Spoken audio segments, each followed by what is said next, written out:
अनामिका की सास पुष्पा अपनी बहू को कुछ खास पसंद नहीं करती थी और इसीलिए दोनों सास बहू में आए दिन झगड़ा होता रहता था। सास बहू के झगड़े के चक्कर में अनामिका के पति मोहित की जिंदगी मुश्किल में पड़ गई थी। बेचारा बार बार माँ और बीवी के झगड़े को सुलझाता ही रहता था, लेकिन दोनों समझने का नाम नहीं लेती थी। वैसे तो सब कुछ ठीक ठाक चल रहा था, लेकिन एक दिन अनामिका और पुष्पा के अंदर जोरदार झगड़ा हुआ और बात कुछ इस तरह थी। बहू, मैंने तुम्हें कल अपनी एक साड़ी धोने के लिए दी थी।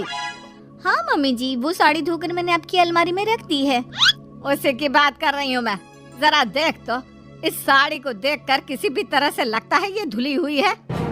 अरे मम्मी जी, मैंने आपकी साड़ी वॉशिंग मशीन में अच्छे से धोकर सुखाकर आपकी अलमारी में तह बनाकर रखी थी।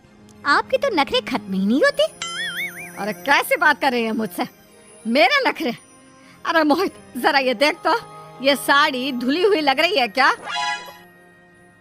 अरे मम्मी, जब अनामिका कह रही है कि उसने साड़ी धोई थी तो मान लो ना। हर बात पर झगड़ा करना जरूरी है क्या? क्या है ना मोहित, तुम्हारी माँ को तो मेरे हर काम में नुस्ख निकालने की आदत पड़ गई है। जब तक दो चार खरी खोटी सुना नहीं लेती ना, इनका दिन नहीं निकलता। अरे चुप कर, बहू होकर मुझे जवाब देती हो। एक तो गंदे कपड़े उठाकर अलमारी में रख दिए, ऊपर से कैंची की तरह कचर कचर बोली जा रही हो। अरे मम्मी जी, आपको समझ में नहीं आता क्या? मैंने साड़ी धो कर रखी थी। तो फिर इतनी गंदी क्यों लग रही है? अब मुझे क्या पता मम्मी जी, आप इस पर इस तरह तेल और घी की चिकनाई के दाग लगाकर लाएंगी तो ये मेरी जिम्मेदारी थोड़ी ना है। अरे तो हाथ से धोना चाहिए था ना।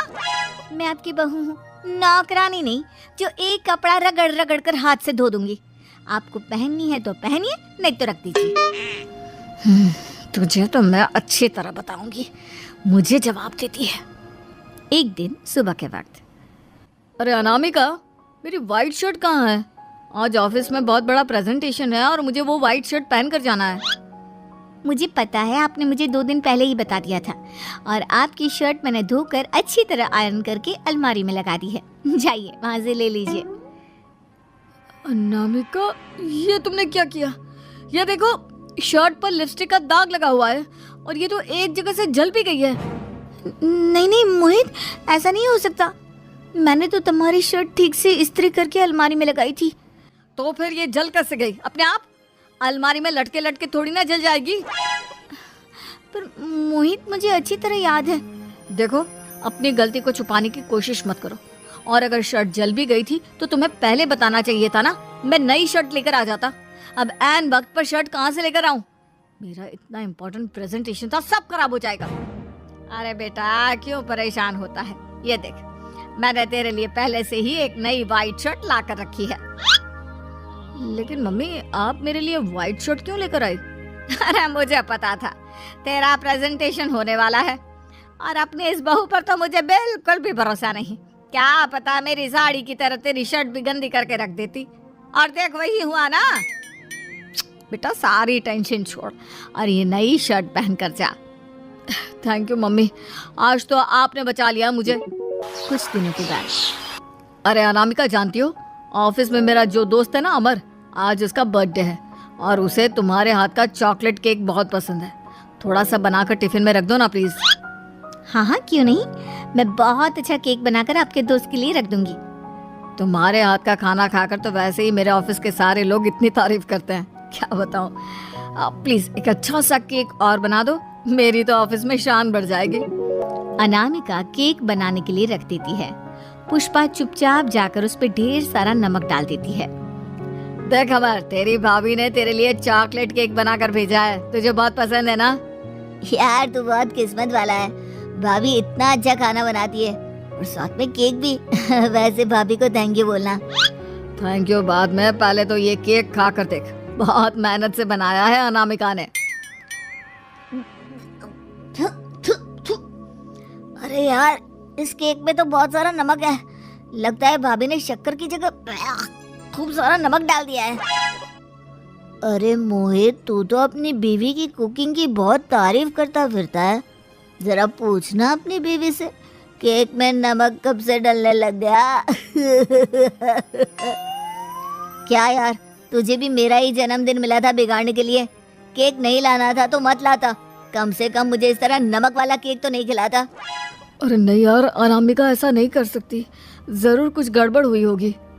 घर जाने के बाद, अनामिका, अगर तुम्हारा केक बनाने का मन नहीं था तो ना बनाती, लेकिन मेरी बेइज्जती करवाने की क्या जरूरत थी? अरे आपकी बेइज्जती, ये अब क्या कह रहे हैं?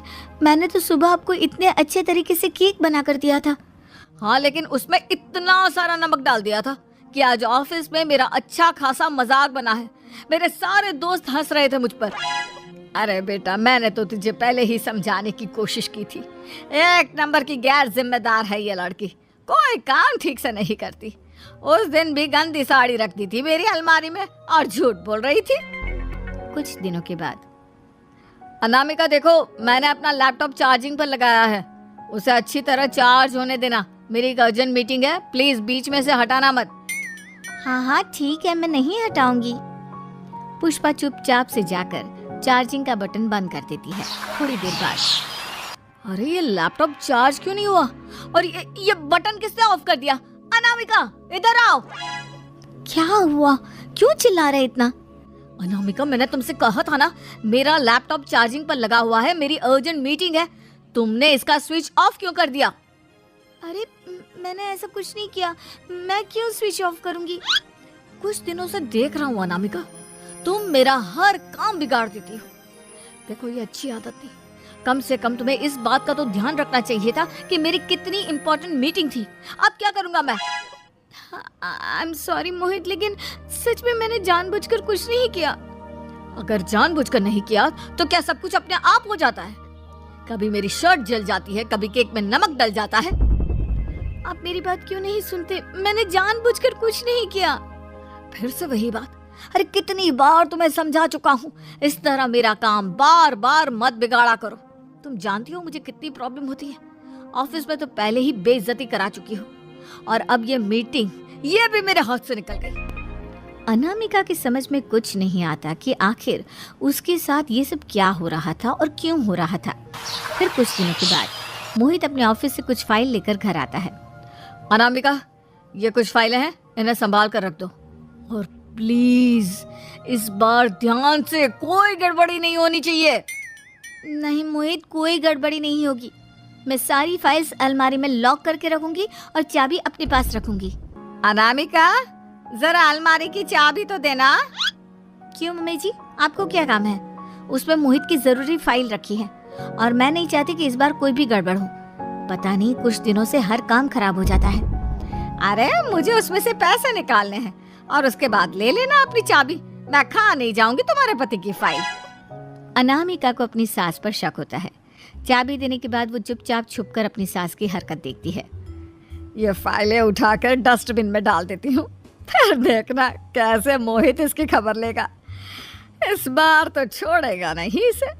वैसे भी पहले मैंने जो कुछ भी किया है उसकी वजह से अच्छी खासी डांट पड़ी है, मजा आ जाएगा। अच्छा तो ये बात है, सारा काम मम्मी जी बिगाड़ देती हैं, वो भी इसलिए क्योंकि मेरा उनसे झगड़ा हो गया है। सास के जाने के बाद अनामिका मोहित को बुलाकर लाती है। क्या हुआ अनामिका, क्या दिखाना है? ये देखिए, आपकी फाइल डस्टबिन में पड़ी हुई है। इसीलिए तो कहा था संभाल कर रखना, और तुमने उठाकर ये फाइल डस्टबिन में डाल दी। मैंने नहीं, तुम्हारी मम्मी ने डाली है, मुझसे बदला लेने के लिए, ताकि तुम मुझे डांटो। और अगर मैंने डाली होती तो मैं तुम्हें दिखाने के लिए बुलाकर तो नहीं लाती ना। सही कह रही हो, मैं अभी मम्मी से जाकर बात करता हूँ। थोड़ी देर बाद, मम्मी सच सच बताइए, मेरी फाइल अलमारी में से निकालकर डस्टबिन में आपने डाली थी ना? अरे अपनी माँ पर इल्जाम लगाता है, शर्म नहीं आती तुझे? मैं इल्जाम नहीं लगा रहा हूँ मम्मी, जो सच है वही पूछ रहा हूँ। अब जल्दी से बताइए आपने ऐसा क्यों किया? अरे तो क्या करती, तेरी बीवी मुझसे झगड़ा करती है, उल्टे सीधे जवाब देती है, मुझे उससे बदला लेना था। अरे मम्मी, लेकिन आप दोनों के झगड़े के चक्कर में मेरा कितना नुकसान हुआ है, ये कभी सोचा आपने? मम्मी जी, अगर आपका बदला पूरा हो गया हो तो आइंदा ऐसी कोई हरकत मत करना, क्योंकि अब आपकी सच्चाई हमारे सामने आ चुकी है। यह तो वक्त ही बताएगा मैं क्या करूंगी और क्या नहीं। मम्मी जी, कहा ना आप ऐसा कुछ नहीं करेंगी। अरे मेरी जो मर्जी आएगी वो मैं करूंगी। मेरा सर घूम रहा है। सास बहू के झगड़े में मेरी जिंदगी का तो कचरा हो गया है, कचरा।